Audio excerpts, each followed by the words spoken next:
Paramashivoham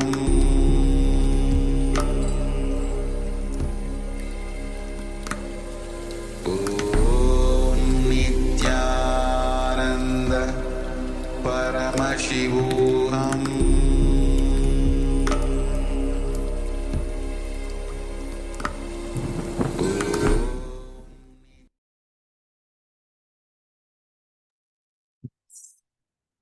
You can settle down. Slowly remove your blindfold and readjust your eyes. And go ahead and start sharing your experiences from the power manifestation.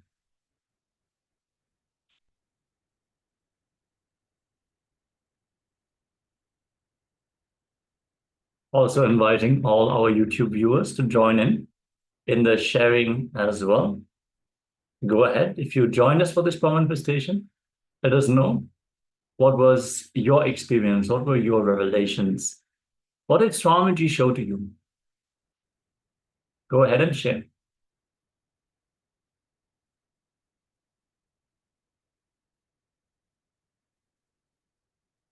We have one comment on YouTube.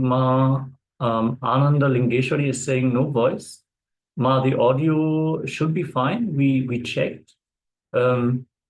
I hope you're able to hear us now. Can anyone confirm that they are hearing the audio all right in the chat as well? We got one message. Om Sai Ram. All right, Nithyananda, and welcome. Yes. All right, so we have started receiving the sharings. We have Mahapara Brahma Swarupini that shares white snow, golden light, and snow-capped mountains. Yes, thank you very much for sharing one. Thank you, Ram. Manitya Chandrasekhar PS sharing beige. Swamiji Asari. All right, thank you. Thank you for sharing, Ma.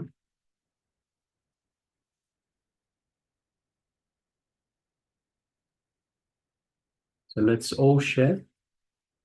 So if you're taking part in this power manifestation, go ahead and share. Celebrate your connection to the divine. So it's important to understand all the power manifestation is our connection to the divine. It is through this connection to the divine that the power manifestation happens. The main thing is the connection. It is the connection that matters. The power manifestation is the measure of our connection to the divine. So let us celebrate our connection to the divine. Even if let's say you might not have you might not be able to successfully manifest yet, it is still, you are connected to the divine. You are practicing this connection to the divine. You are opening up the floodgates for the cosmos, for the super consciousness that is Paramashiva to manifest through you. Nara Yogini is sharing meditation, sand, hills, fire. All right, thank you for sharing more. Thank you very much. We have also Chase Young Ayat that says, I have an inspiration, it's food. Yes, thank you very much for sharing.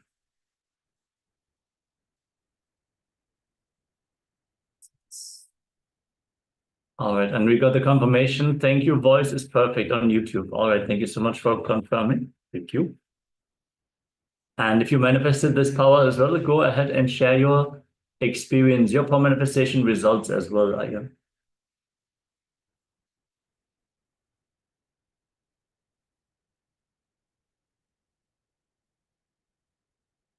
All right, so if you're still sharing, please continue to share, go ahead.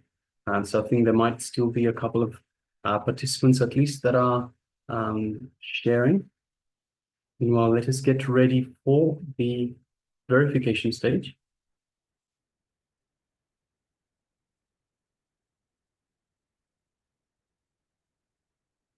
Last chance to share. Okay, let's share our image. So yes, as you can see, this is the image that we had displayed for you earlier. Is a school of dolphins. So a number of dolphins. We have 1, 2, 3, 4, 5, 6, 7, at least 7 dolphins that we can see that are jumping out of the water at the same time. It's a beautiful sunny day, beautiful clear blue waters. We have Just we have clouds in the sky. Yes, it's a beautiful, beautiful, serene scene. All right, so let us have a look at the sharings. White snow, golden light, and snow-capped mountains. There is a lot of white in the sky. The decorative clouds that fill the sky. They pile up like mountains, that is for sure. Yes, so Mahapara Brahma Swarupini, thank you very much. White snow, golden light, snow-capped mountains. So yes, we have a lot of white and the clouds look like mountains. Yes, thank you very much for sharing that. Manitya Chandra Shekhara Priya, beige, Swamiji, and Asari. So we don't have beige. Swamiji, there's no we don't have Swamiji in this image, Ma. And Asari. There are lots of saris in this color in the blue of the water, Ma. It's a very nice color. Yes, maybe that's a message for you directly, Ma. You should wear the sari for the program. Actually, we recommend all the participants to wear traditional dress if they have it for the PSM program. Ma, maybe you open YouTube in the background. Ma Nitya Chandrasekhara Priya is sharing, I'm hearing double. Is there anyone else here who is hearing double? Could you please confirm? And Ma Chandrasekhara Priya, please check your browser window, Ma. Maybe you opened YouTube in the background. Yes, the next sharing is from Ma Nara Yogini, meditation, sand, hills, fire. So we have a lot of sand at the bottom of the ocean. And we have the sunlight, which is definitely making everything bright in this image. Other than that, we don't have hills, well, piles of clouds again, and meditation. Thank you so much for sharing your experience, Mom. Yes, we have Chase Young Aya that says, I have an inspiration, it's food. Yes, thank you very much for sharing. Yeah, it might be food for some people. It's yeah, so the dolphins, or maybe perhaps the dolphins are fishing, are on a hunt for food themselves. So who knows? Yeah, they are always hunting in a group, right? So yes, so thank you very much for sharing, Aya.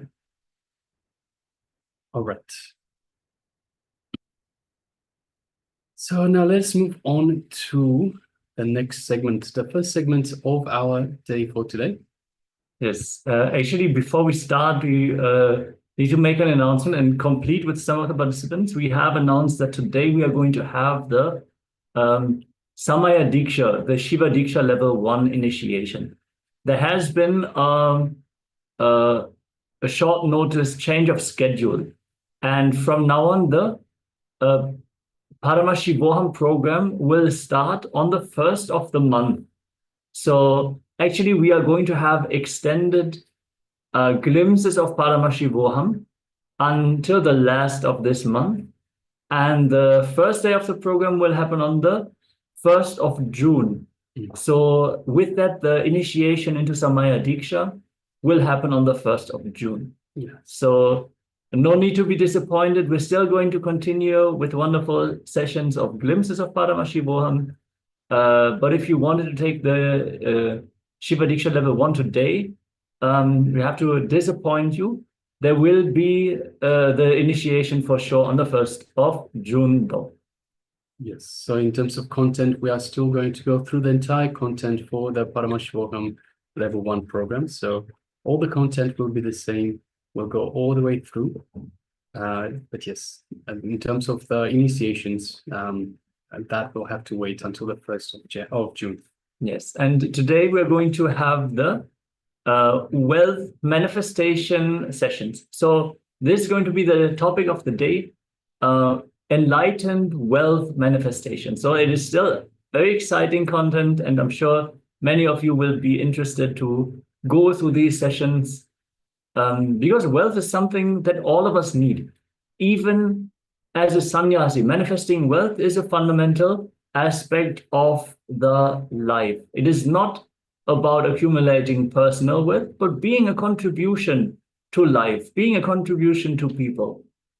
In Sanatana Hindu Dharma, Artha is being a contribution. Artha is roughly translated as wealth, but it means whether you are contributing, whether you are contributing to the society, to your ecosystem, to your job. If you are meaningful, then you will be wealthy. Wealthy in various different dimensions of your life. Even Bhagavan Shri Krishna shared that life itself is intense work, and contributing to other people. So understand that manifesting wealth is an intrinsic part of this life.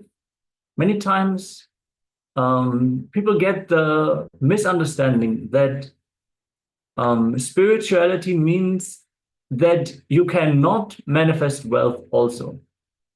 But Swamiji very clearly declares Dharma, Artha, Kama, Moksha.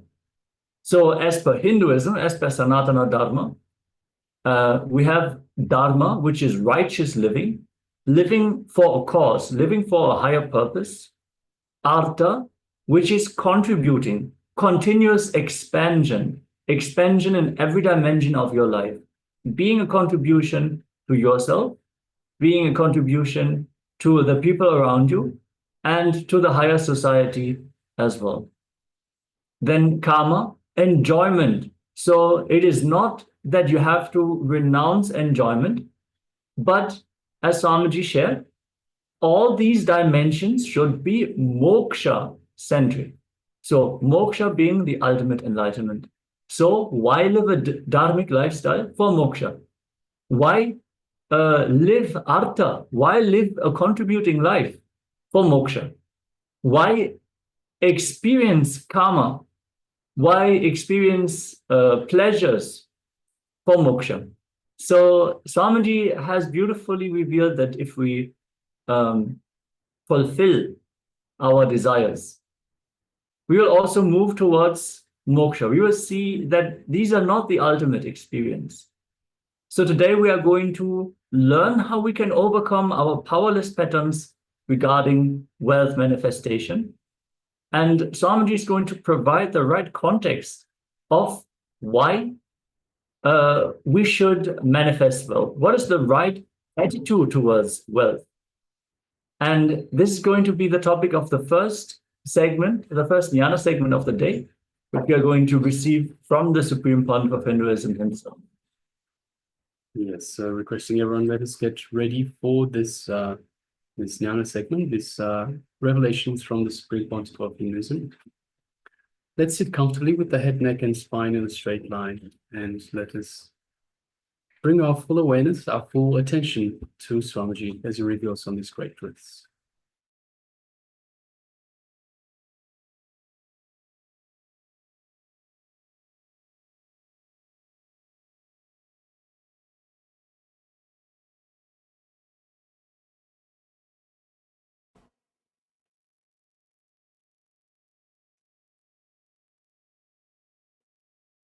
The fifth chapter, Karma Sannyasa Yogam.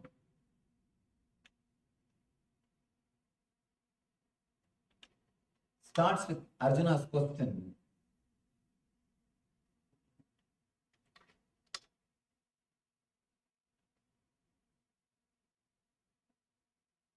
Arjuna uvacha Sannyasam karmanam Krishna Punar yoganja samsasi Yaste yayeta yorekam Tanme bruhi sunischitam.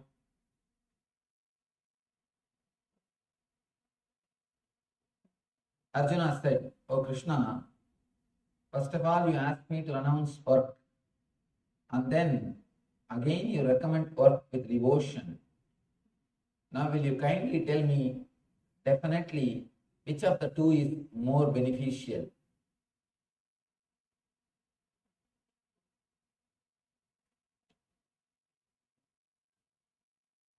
I really feel Arjuna must be playing a game.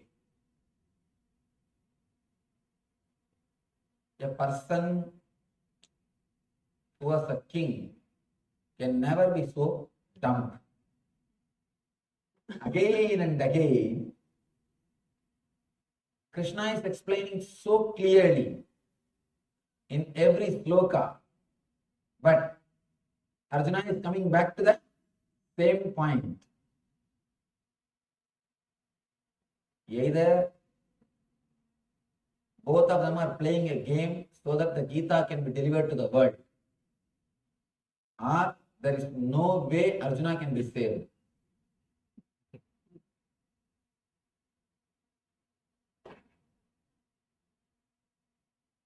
There is no other book which is so clear, so direct. There is no other master who is so straight, giving instructions. Again, Arjuna asks, "Oh Krishna, first of all, you asked me to renounce work, and then again you recommend work with devotion. Now, will you kindly tell me definitely which of the two is more beneficial?" You will never be able to solve a problem if you start thinking which will be more beneficial. Please be very clear. You can never solve a problem if you start thinking which will be more beneficial. Before thinking which will be more beneficial, you should be clear of one point: with what scale you want to measure your benefits. That's a basic thing. What is the scale you are going to use to measure whether you are benefited or not, whether you are successful or not? Before thinking whether you are successful or not, before coming to the conclusion whether you are successful or not, you need to know with which scale you are going to measure your life. Before that, unless you know the scale with which you are going to measure your life, you can't jump to conclusion. Jumping to the conclusion should be done with clear intelligence. Small one-liner. What do you call falling out of an airplane without parachute? That is jumping to a conclusion. Jumping to a conclusion. If you do it without a proper scale, you are just jumping to a conclusion. You don't know where you are landing. Before understanding, before measuring your life, whether you are successful or not, you should be clear with what scale you are going to measure your life. In the end of the day, if you are going to measure your life with the scale of dollars, then you have to work only for dollars. In the end of the day, you know with which scale you are going to measure your life. So from morning till evening, you will work only for that goal. End of the day, you know, yes, this is the scale with which I am going to measure my life. You can come to a conclusion whether you are successful or failure. But by the time you reach the evening, the very scale changes. Then what to do? In our life, when we start our life, the scale is different. When we end our life, the scale with which we are measuring whether we are successful or failure, the very scale changes. I can tell one thing, fortunately the scale changes. Only for a matured person scale changes. If you learn the lessons from existence, if you learn the lesson from life, the scale with which you will measure your life, whether you are successful or not, should change. If it does not change, please be very clear, you are going to take one more life from zero. Where you left, you are going to start your life from the same point. Unless you learn the lesson, you are not going to end the game. You are going to play the same game again and again and again. If the scale changes, the scale with which you measure whether you are successful or not, if it changes, it shows you are getting mature. If it stays with the same scale, dollar, if it stays with the same scale, money, please be very clear, not only you will not be able to measure your life clearly, second thing, you will be sure failure. Third thing, you will again start your whole game from day one. From day one, how you came to the planet Earth, with the same maturity, you will start your next life also. In all three ways, you will be a failure. A man whose scale has not become mature. It's a very important thing. If only dollar is your scale, if only outer world comfort is your scale, be very clear, again and again you will feel you could have done little more. You could have done little more.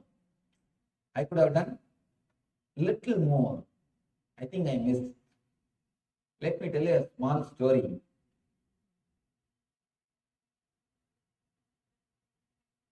One barber, king's barber, that guy used to live a very happy life. Every day morning, he will go and shave king's face. King will give 10 coins. He will come back to the house. He will live his life happily with the 10 gold coins. Next day, he will again go, shave the barber's face, shave the king's face, come back, have his 10 coins salary, live his life. His life was really beautiful, blissful.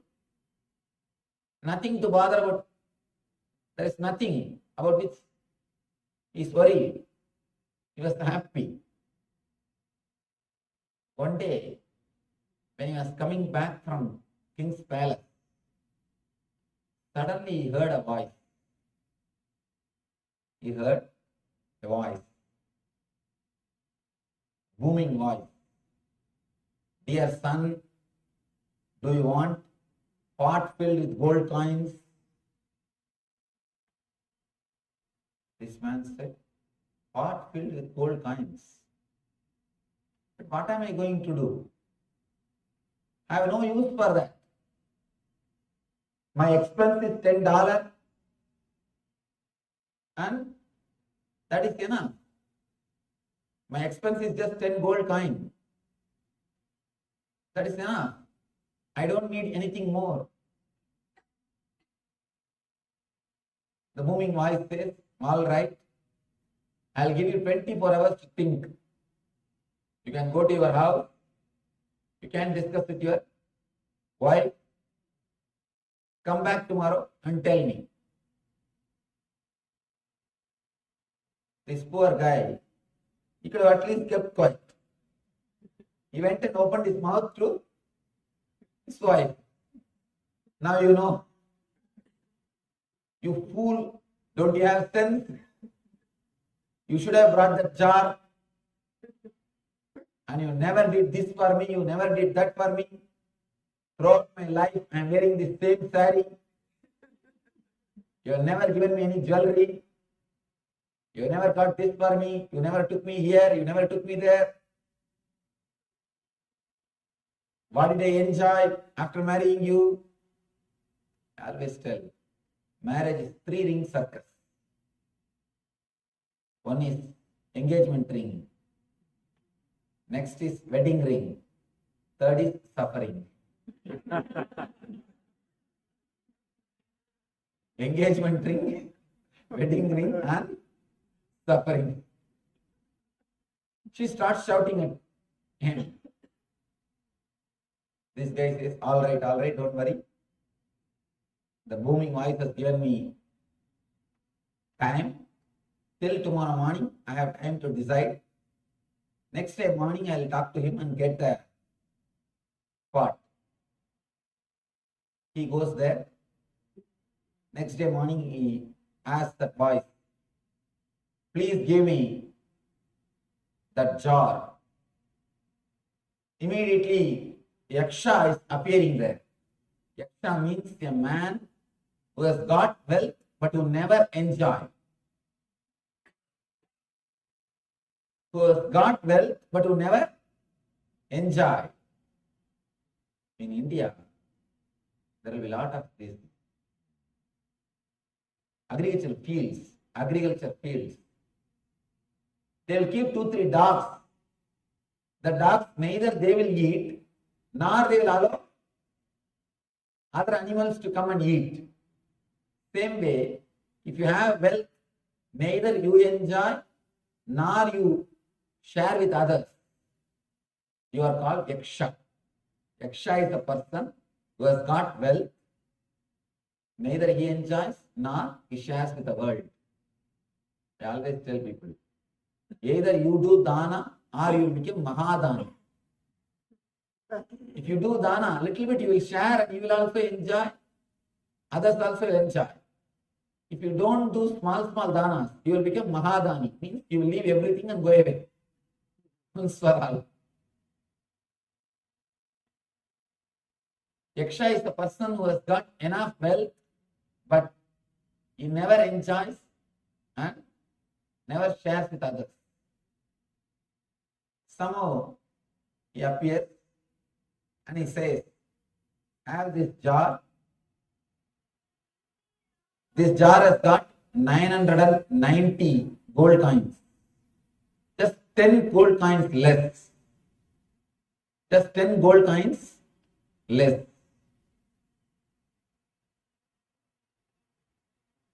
The guy brought the gold jar back to the house. He is very happy that he can spend it for at least 990 days. He can be happy. He spends $10 and at least 99 days he can spend. The moment wife got the jar, she said, what is this? The jar is not come over. The jar is not overflowing. There is something missing. He said, I don't know. This is the way I got the jar. The Yaksha told me it is a little less. She started worrying. If it is full, overflowing, how nice it will be. It would have been so nice. Anyhow, next day, the barber comes back. She takes all the gold coins and puts it in that jar. She wants the jar to overflow. Again, the jar is little low. It is not full because Yaksha's jar never gets filled. Yaksha's jar means your mind. Your mind is Yaksha's jar. Yaksha's jar is made of our kapala, our head. However you may have, whatever you may get, in 10 days you will feel it is not sufficient. In 10 days your mind will take everything for granted. Raman Maharshi says beautifully, before achieving, even a mustard seed will look like a mountain. Without that, as if your life will not move. That's a basic, important thing for your life. Once you achieve it, even a mountain will look like a mustard seed. The mind is such, before achieving even a mustard seed will look like a mountain. Once you achieve, even a mountain will look like a mustard seed. She feels there is something missing. Next day again, she takes the money from barber and puts it in the jar. Again, it is little low, almost, but it is not full. Continuously 1 week, she is not giving food for barber. She is not giving anything to him. She takes away all the money and she wants only one thing, that jar should overflow. By 1 week, this fellow has become tired, dull. His face has become very dull. King started inquiring, what happened? You used to look so fresh. What happened to you? For last 1 week, you are tired. And you started thinking about something. You started worrying. What happened to you? Did you accept Yaksha's jar? King asked him, did you accept any gold part from anybody? Suddenly, Barber is just shocked. He says, "Oh king, how do you know?" King says, "Whomsoever is suffering in this country, whomsoever is unhappy in this country, all of them have accepted Yaksha's jar. Please be very clear. Go back to your house and see, do you have a Yaksha's jar or not? If you are worrying, if you are suffering, there is every chance in your house you are having Yaksha's jar. If you have Yaksha's jar, of course, when I say Yaksha's jar, it may not be there in your house, it will be there in your head. Yaksha's jar is made out of kapala, means the head, which always makes you feel you are not enough, you are not complete, you are not full. The head which makes you think continuously you are not enough, you are not complete, is what is Yaksha's jar. When you go back to your house, check once. Do you have Yaksha's jar in your house? Be very clear. Sometimes Yakshas hand over the jar in the form of bank balance. Don't think you may have just a bar. You may have just a jar. Don't think it will be just only in the form of a jar. It may be in your mind. Man who is continuously feeling that he is not fulfilled, or man who is measuring his whole life with the scale of wealth, will never feel fulfilled. Because he has got Yaksha's jar in his house, he will have only more and more suffering. Yaksha's jar will never be fulfilled. Yaksha's jar will never be filled. First, we need to understand with what scale you are going to measure your life, whether your life is beneficial or not. That itself has to be defined. Only then you can enter, you can choose the path. The end of the day, end of your life, at the end of your life, how you are going to measure your life, that whether it was successful or not. Now itself let you be very clear. What is the scale?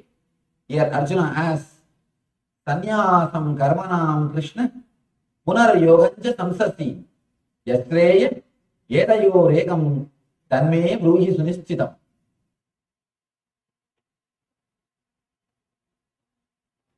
Now will you kindly tell me definitely which of the two, karma or sannyasa, which of the two is more beneficial?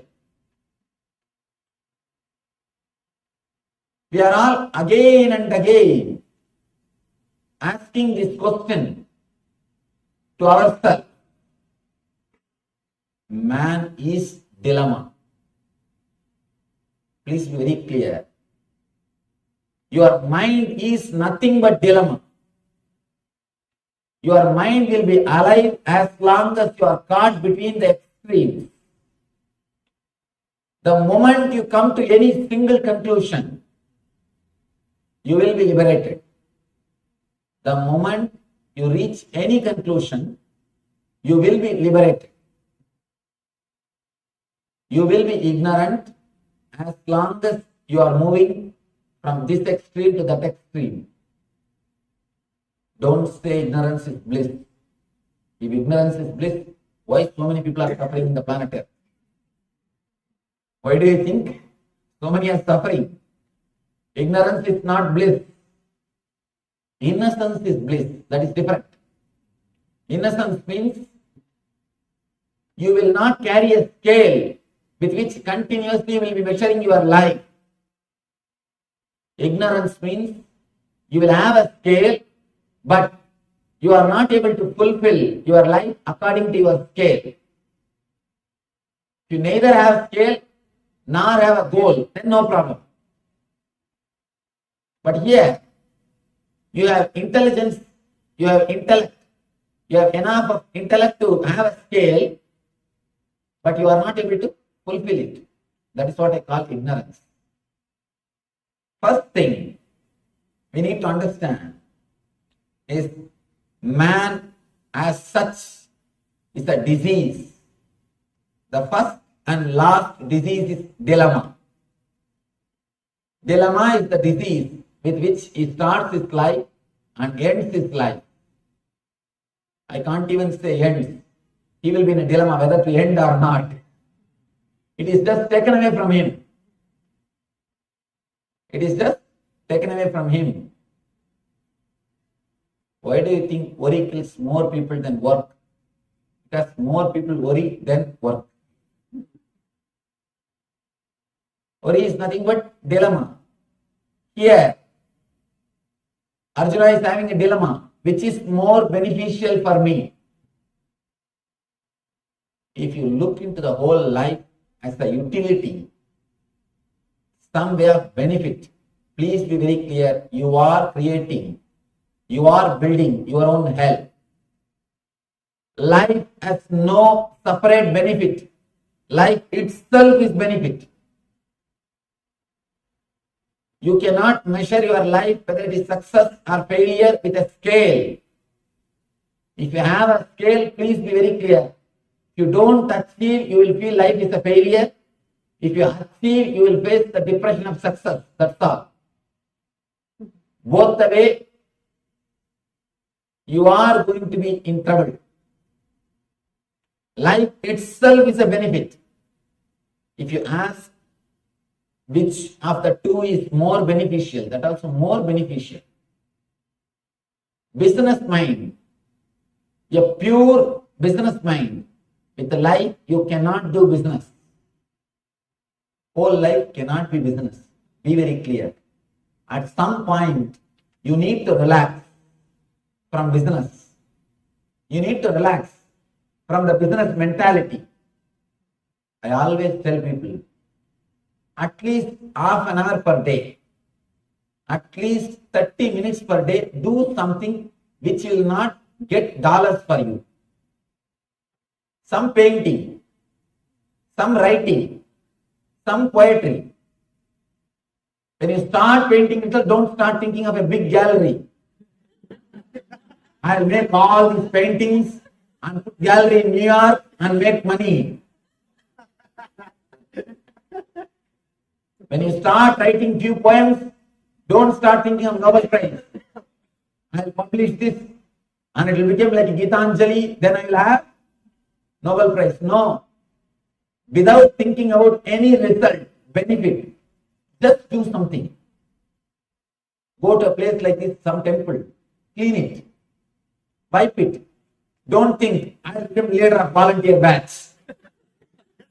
The moment you take a broomstick in your hand, Start mobbing, start cleaning the room, start cleaning the temple.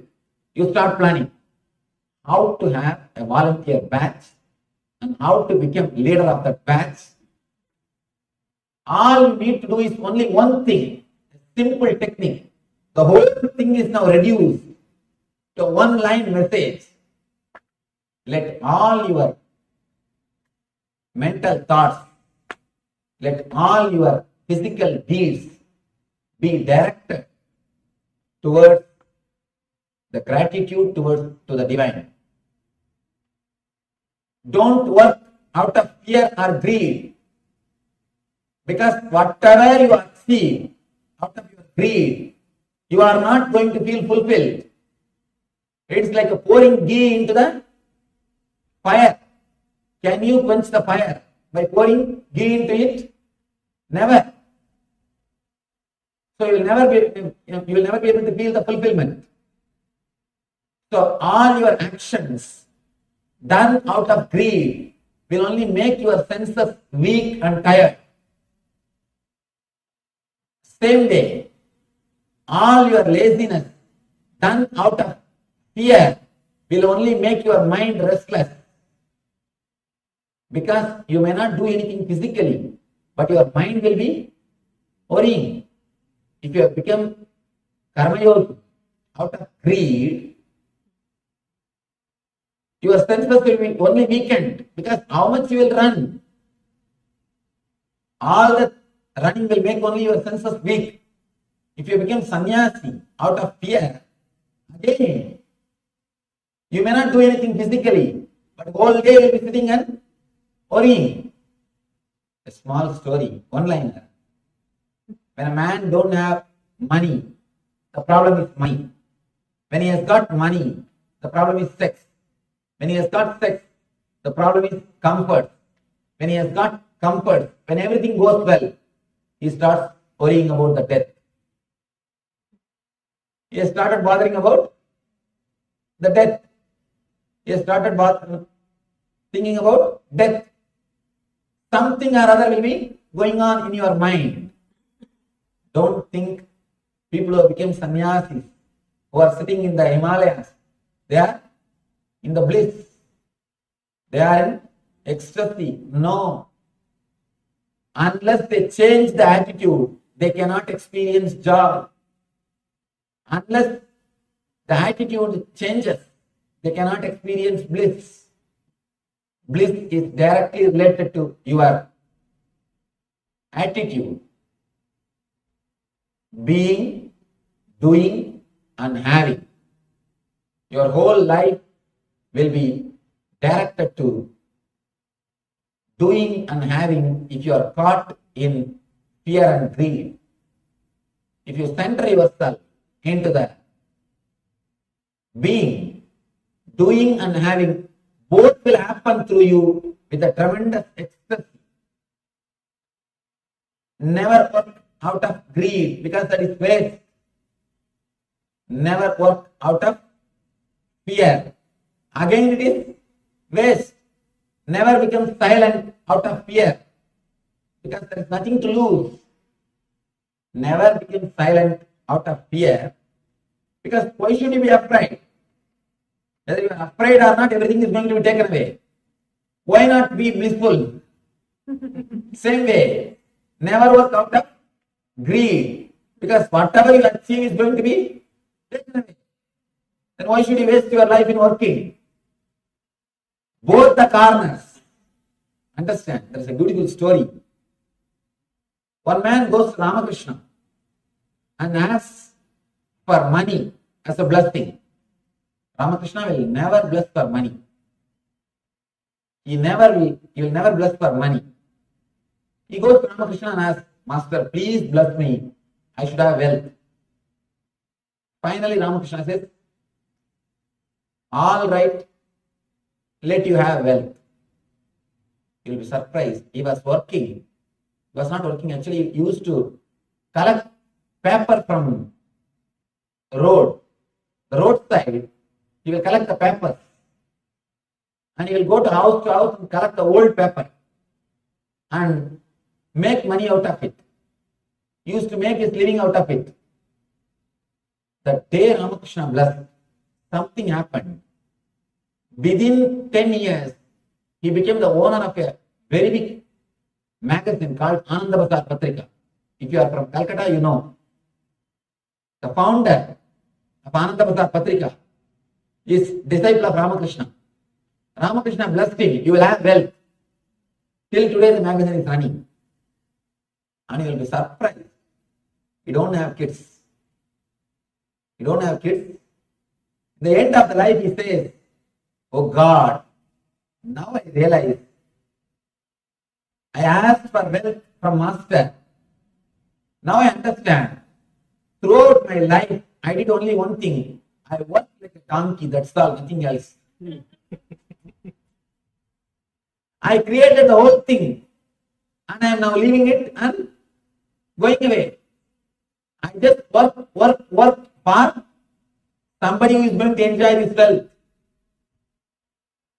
So if you work out of greed, please be very clear, one day you will repent.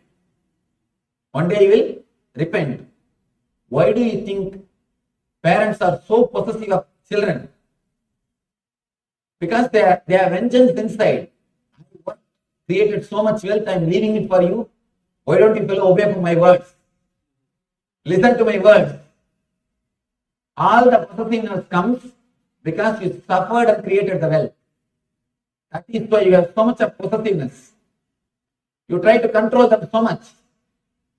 If the wealth is created without suffering, when you give also, it will be like a graceful.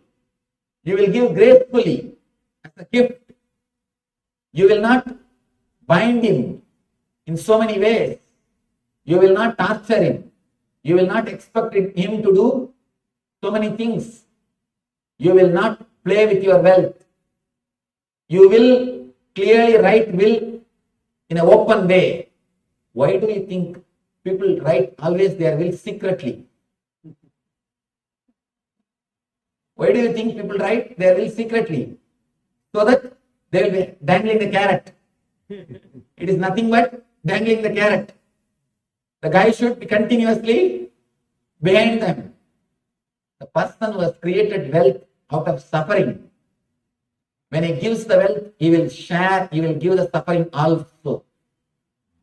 People come and ask me, Swamiji, I hear that parents' karma will come to the son. Children, is it true?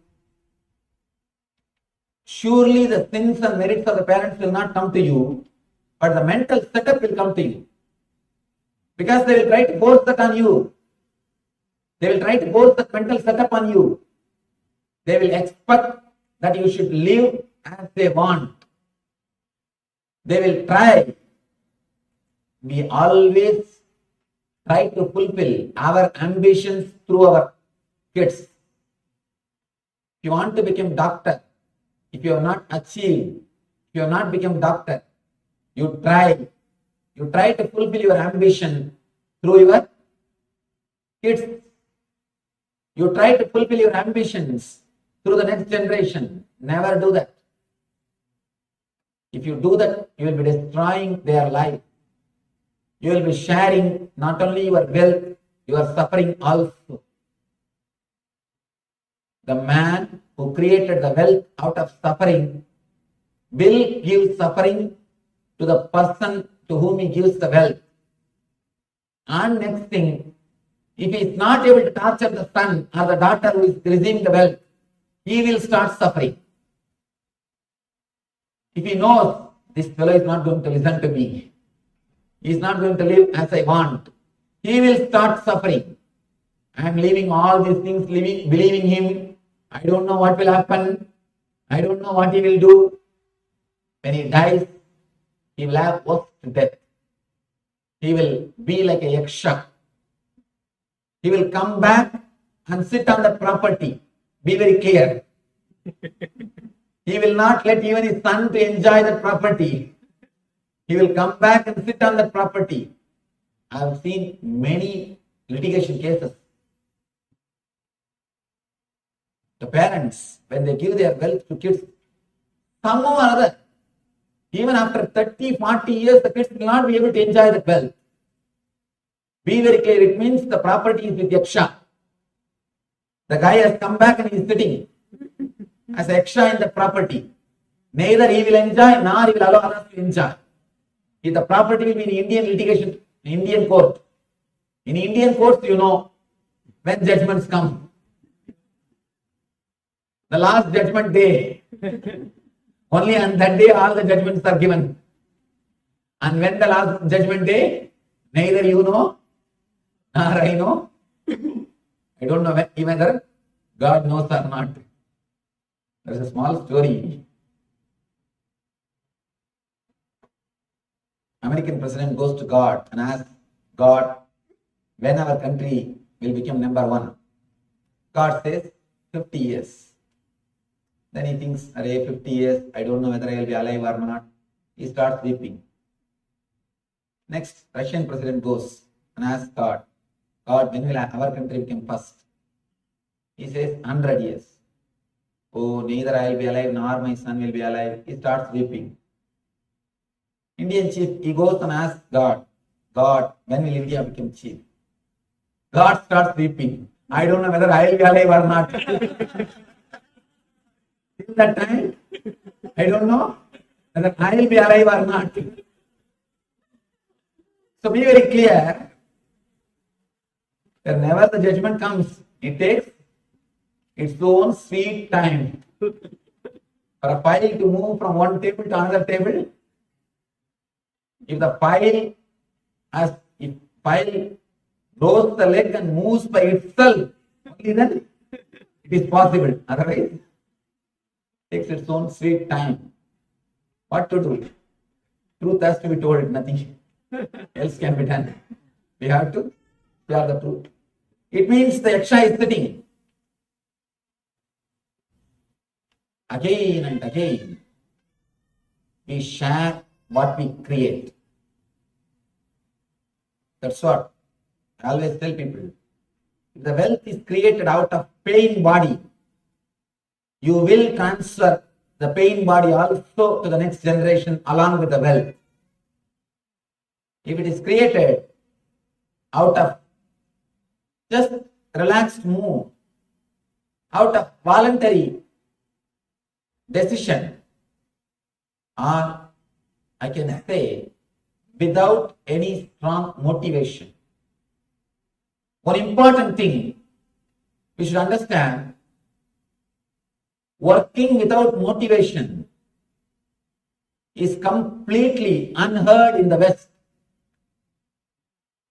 All the people who are working in the field of mind, psychologists, psychiatrists, the people who do research in the field of mind, all the scientists always emphasize, without motivation you cannot work. That is why so many motivational gurus in the West. West is haunted by motivational gurus. So many motivational gurus. Please be very clear. These scientists, these psychologists, these doctors have come to the conclusion after doing analysis on patients, not on an enlightened man. They never had a specimen of a Buddha. They never encountered an enlightened man. That is the reason they say work without motivation is impossible. I tell you, work without motivation is the only work. Work without motivation will never make you tired. Will never make you tired. Every moment you will be ecstatic. You will be working out of bliss. First he gives the technique to enter into that state. Then he says, if you can stay in the same state, you are liberated.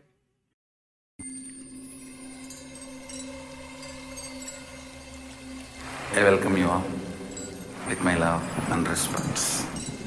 Let you all open all your three eyes. Om Nithyananda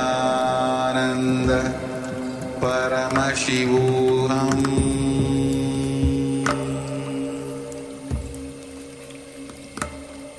Om Nithyananda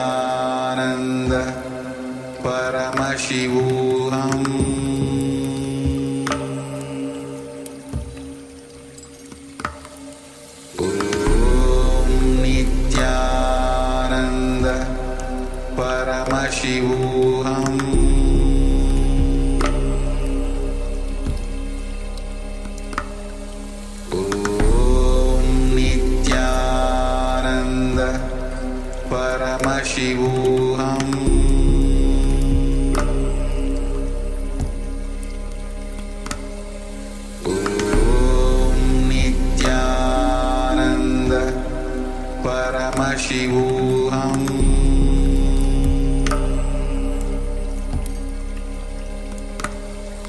Om Nithyananda Paramashivoham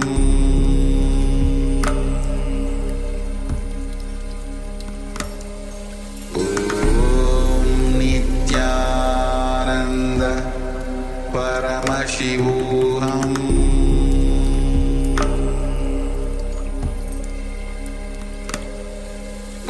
Om Nithyananda Paramashivoham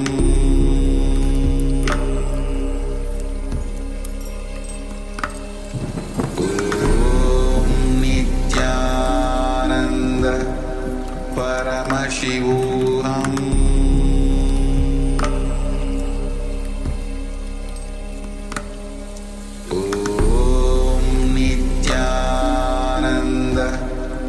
Paramashivoham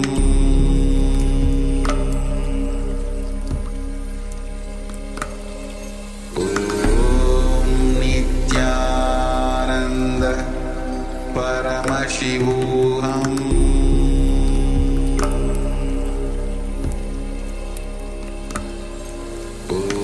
Om Nithyananda Paramashivoham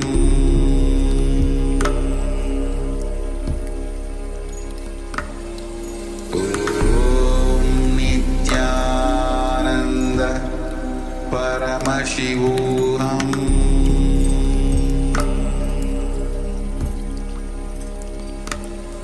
Om Nithyananda Paramashivoham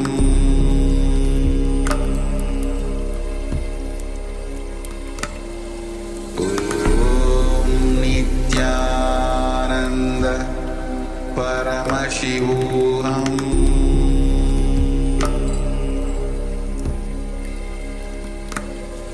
Om Nithyananda Paramashivoham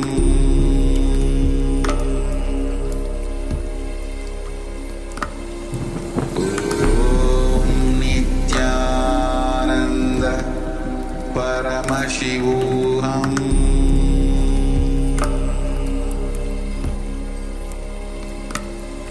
Om Nithyananda Paramashivoham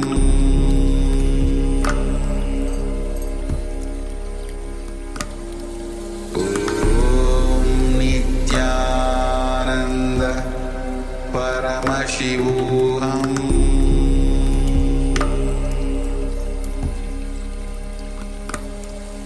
Om Nithyananda Paramashivoham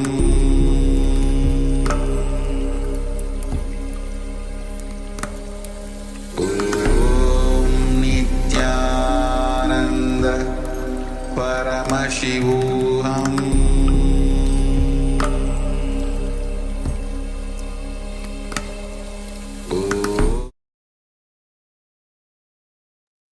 Yes. We learned about wealth and the right attitude towards wealth. What makes a Shudra, what makes a Kshatriya, what makes a Vaishya, and what makes a Brahmana. We have some questions here in the Zoom chat. Mahasatya is asking, is this the day one of Paramashivoham 1 or no? And Chesyang has the same question. So it was announced to be the first day of the program, but we had a short-term change of schedule. So this is not the first day of Paramashivoham. This is still Glimpses of Paramashivoham, day 12. So we're going to have the first day of Paramashivoham on the 1st of the month. So 1st of June is going to be the start of the next season, season 27. Yes, season 27. So yes, we have announced that there's going to be initiation today. That is going to be on the 1st of June. So I hope this clarifies your questions. We've been learning about the right context for wealth, the right approach towards wealth, the right attitude. So let us now internalize what we have just learned from Swamiji. We're going to have a small guided meditation to bring us into the right space, to the right attitude towards manifesting wealth. So requesting all of you to settle down. Please switch on your cameras. We have a lot of people present who are not on camera. So please go ahead and switch on your camera. We also want to welcome Ma KAILASA, Nithyananda, and also Ma Millie, who joined. Nithyananda, and welcome. And welcome. So with this, let us get ready and enter into this next segment. Yes, so right attitude towards creating wealth. Swamiji is giving a technique here. Let you relax in the same space of eternal consciousness. So this is directly from Swamiji. So let you relax in the same space. Right? Yeah, let all your thoughts, all your mental thoughts, all your physical deeds be directed towards the gratitude to the divine. So all the mental thoughts, let them all be directed towards the divine. All your physical deeds, direct them towards the divine. Don't work out of fear. Don't work out of greed. Because whatever you achieve out of greed, you're not going to be fulfilled. Swamiji says beautifully, it is like pouring ghee, which is clarified butter, pouring ghee into the fire. You can't quench the fire by pouring ghee into the fire. So you will never get to feel the fulfillment if you work out of greed, if you work out of fear. So all the actions done out of greed will only make your senses weak and tired. Same way, all your laziness done out of fear will only make your mind restless. Because you may not be doing it physically, but your mind will be constantly worrying, constantly running. So understand that your fear is rooted in the Swadhisthana chakra, means the chakra which is situated below the navel, 2 inches below the navel. Your greed is directly rooted in the Muladhara chakra, the chakra which is at the root of your spine, which is at the root of your spinal cord. So all the fantasy, all the projection out of greed, we store the engrams related to that in the Muladhara chakra, and everything related to fear, everything that stops us from taking appropriate action, all these engrams are stored in the Swadhisthana chakra. So let us settle down. Again, requesting everyone to settle down and return as we are going to enter into the technique. So please sit straight and close your eyes. Let your head, neck, and spine be in a straight line. Intensely pray to that ultimate energy, Hara Brahma Krishna, Paramashiva, to give the experience of this meditation to you. First thing, visualize all your senses are completely shut. Visualize your eyes are completely closed. Your eyes are shut. Don't allow any visualization to happen inside your being, even with closed eyes. Let them not be active. Don't just close your eyelids, close the eyes. Visualize your eyeballs have become completely dark. You are seeing only darkness inside and outside of you. Now visualize your ears are shut. Whatever sound might happen in the outside or the inside. Don't connect to it. Your ears are shut. Visualize your sense of touch is shut. Untouched from any experience of your body. Your sense of touch is completely shut. Visualize your smelling capacity is shut. Disconnect from any smell that might be around. Your smelling capacity is shut. Visualize all the senses present in your face are completely shut. Your face is shut.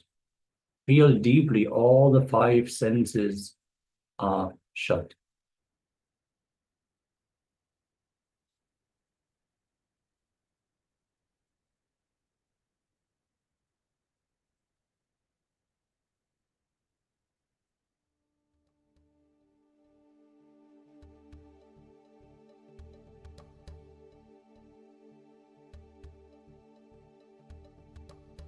Now, let us inhale and exhale as slowly as possible. Inhale and exhale as slowly as possible.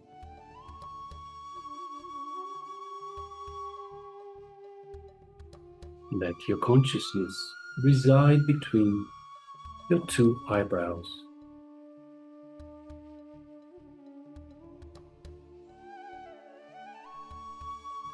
In a very relaxed way, just be aware of the space between your 2 eyebrows.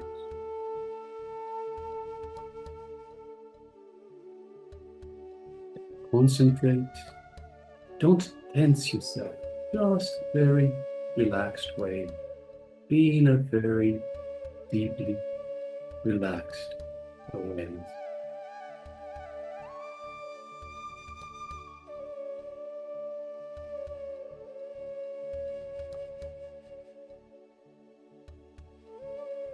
Let your Muladhara chakra be relaxed at the root of the spine. Let the root of your spine be relaxed.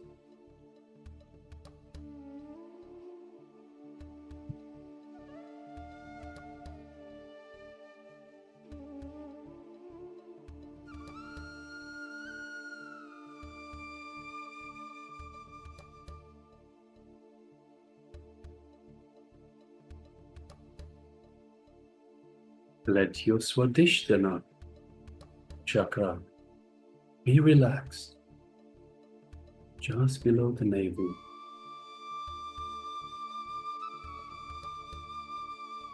Let your Swadhisthana chakra be relaxed.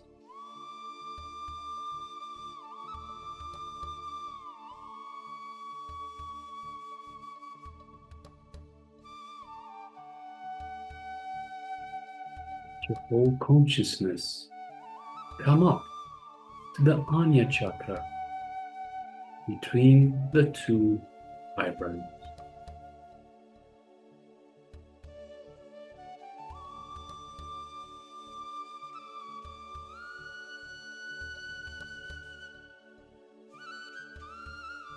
Let you bring your awareness, your whole consciousness in the space between the 2 eyebrows.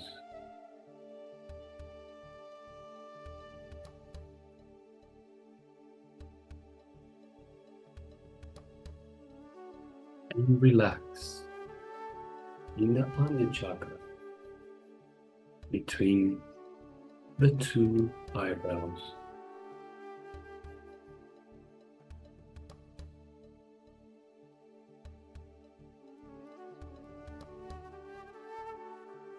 Now, visualize cool, soothing light in the Ajna chakra,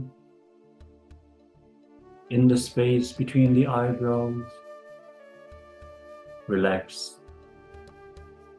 In the same Ajna chakra between your two eyebrows.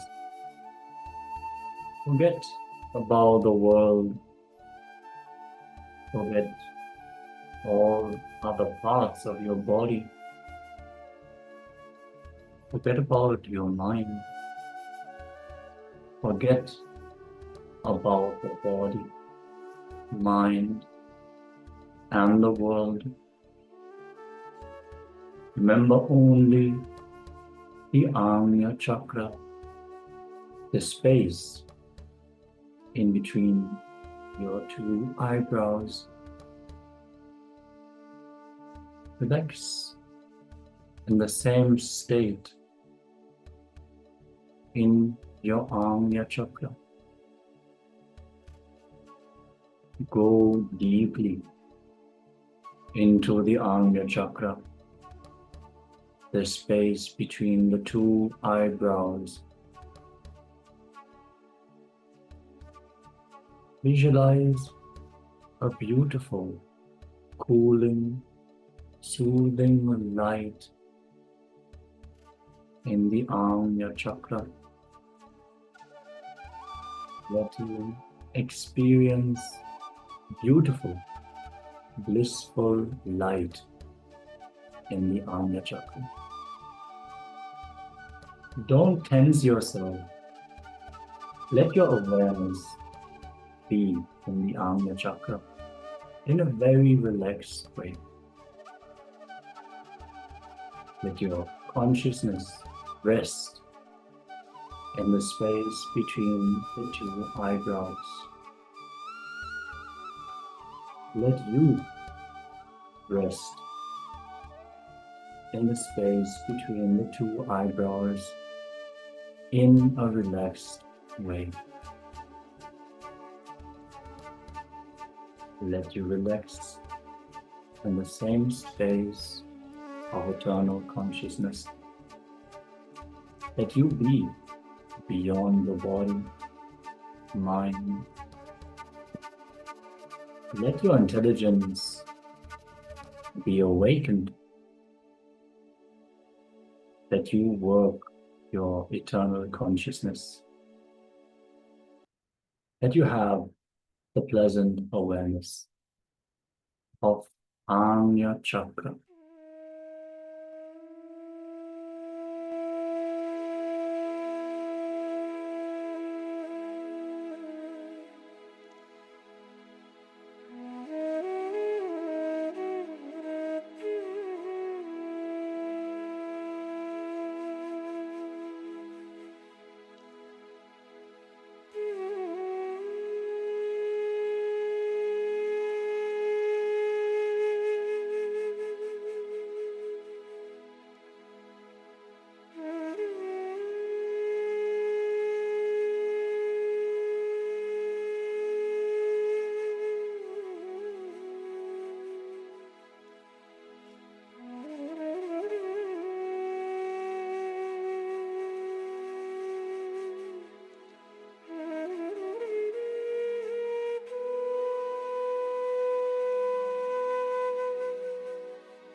Yes, you can relax now.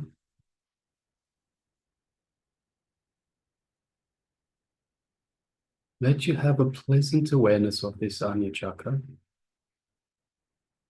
So slowly, very slowly, you can open your eyes and stay in this same mood for as long as you can. Stay in this same meditative mood in your Anya chakra, with your consciousness and awareness relaxed in your Anya chakra.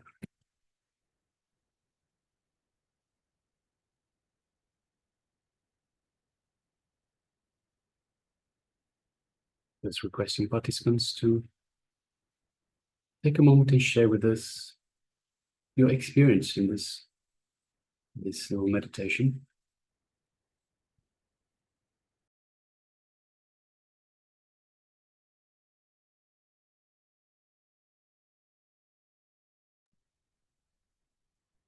Yes, so just take a moment and share with us your experience in this wonderful meditation.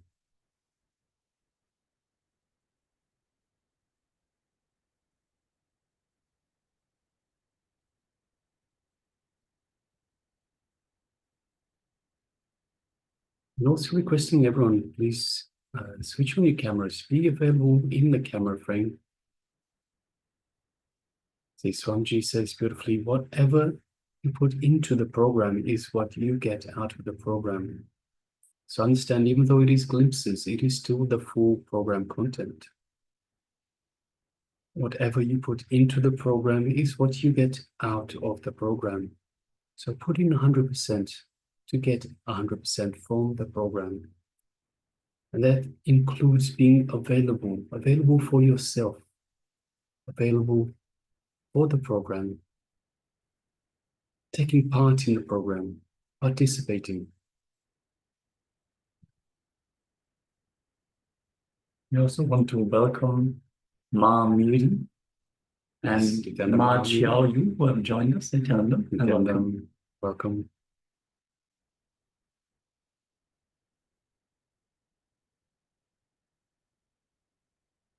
Ma Parabrahma Sarupini is sharing, every time I meditate, I fall asleep. That is not a problem, no?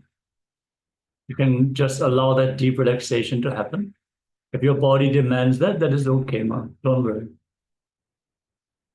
Ma Stephanie is also sharing, I felt very relaxed, light, peaceful, without thoughts, unclutched, and I have felt my third eye. Wonderful. Thank you so much for sharing. Yes, Ma. Thank you, Ma.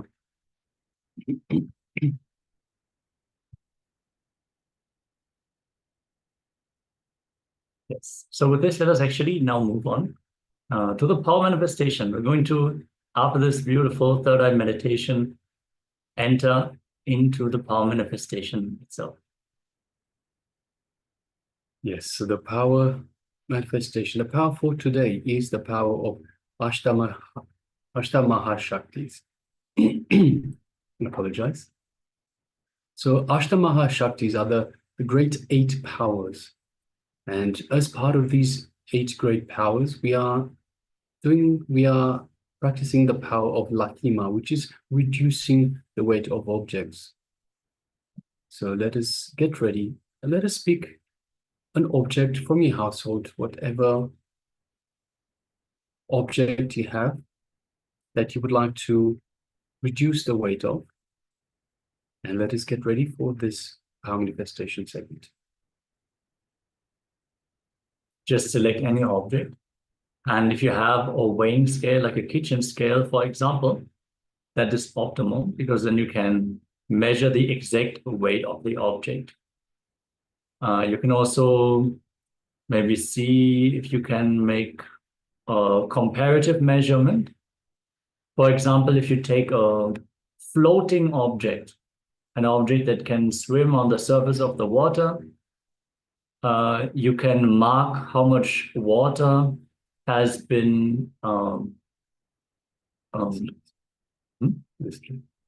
much water has been displaced by the object.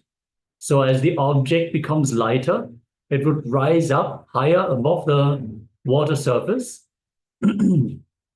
So if you have a floating object available, you can place it into a glass of water and mark the line of the water level. And as the weight of the object reduces, the line of the water would lower, because the object would not sink as deeply into the water anymore. So if you have a floating object, you can precisely measure the weight of the object, or at least the change of the weight of the object, even just with a glass of water and a pen. Otherwise, you can just hold the object and feel its weight on your hand, or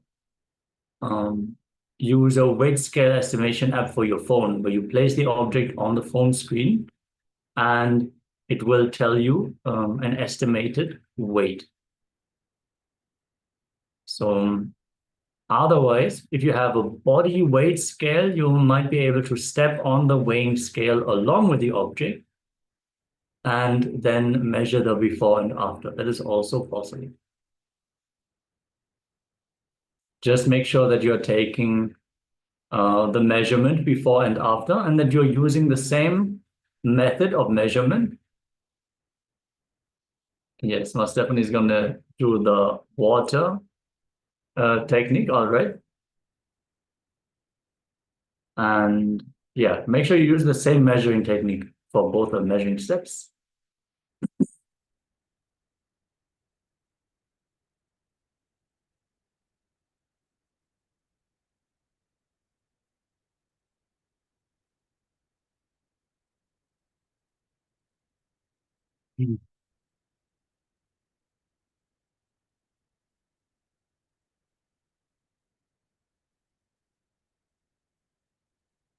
Just waiting for everyone to come back and settle down.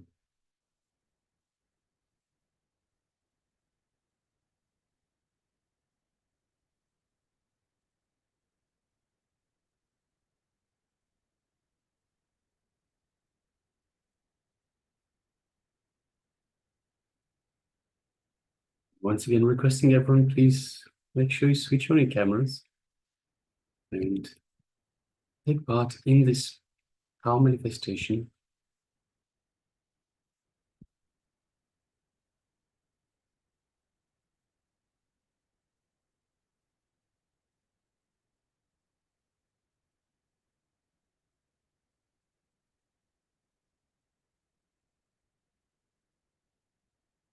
Just going to give a few more moments, people, a chance for people to return back with the objects.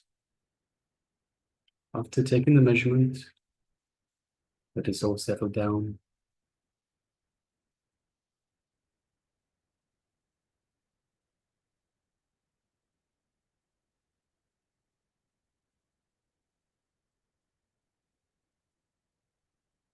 All right, so let us begin. That should be enough time for everyone to get back. And let us start. Let us start by, first of all, closing our eyes. So we have the object in front of us. We have taken the measurement. Now let us begin the power manifestation.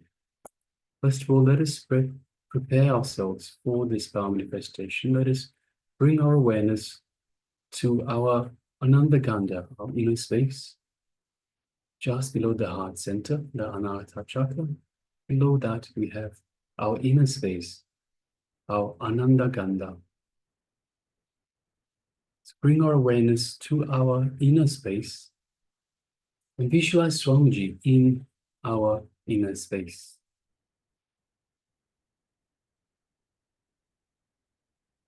Let's reach out to Swamiji.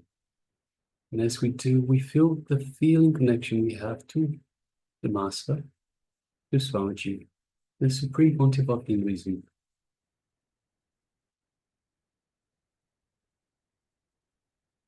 We feel the space of oneness with Swamiji in our inner space.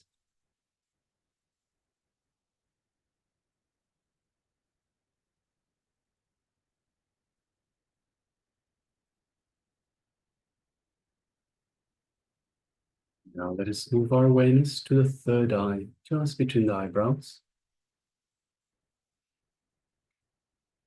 Visualizing Swamiji in our third eye. Let us gaze through our third eye. So don't concentrate, just lightly gaze. Gaze through our third eye into Swamiji's third eye, into the Master's third eye.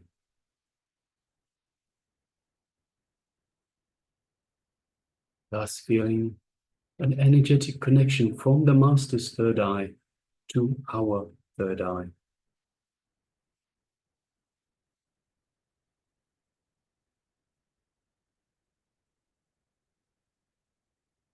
Let us feel a light buzzing sensation, light build-up of energy in our third eye. Swamiji's awakening and energizing our third eye. So go ahead and feel all of that in your third eye.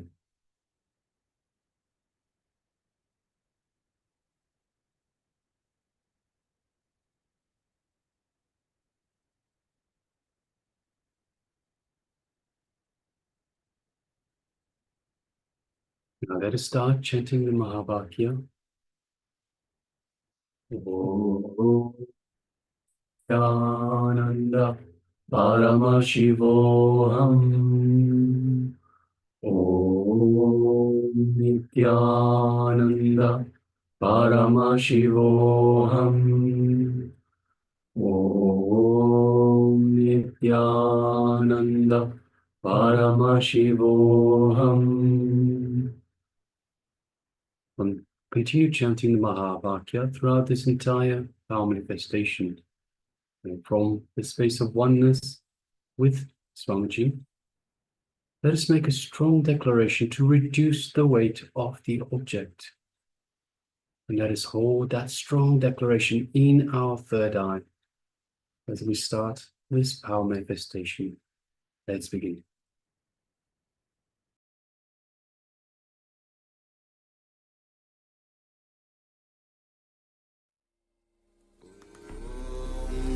Nithyananda Paramashivoham.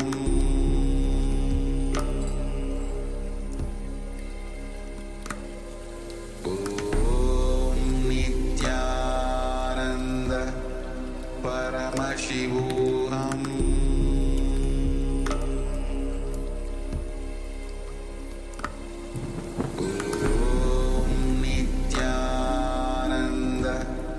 Paramashivoham.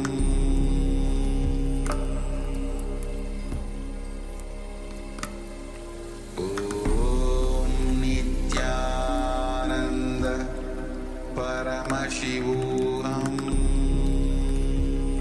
Om Nithyananda Paramashivoham. Paramashivoham.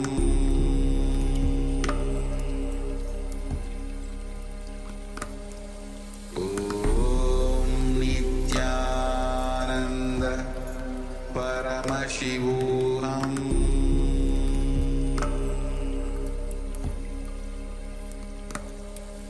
Om Nithyananda Paramashivoham.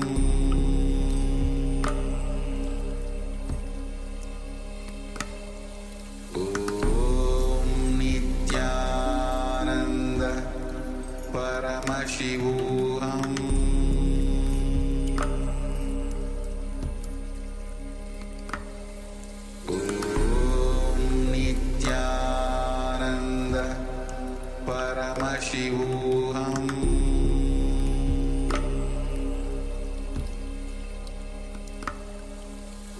Om Nithyananda Paramashivoham.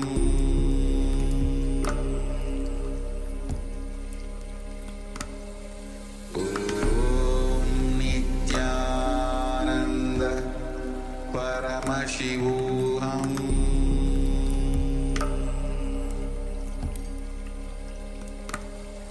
Om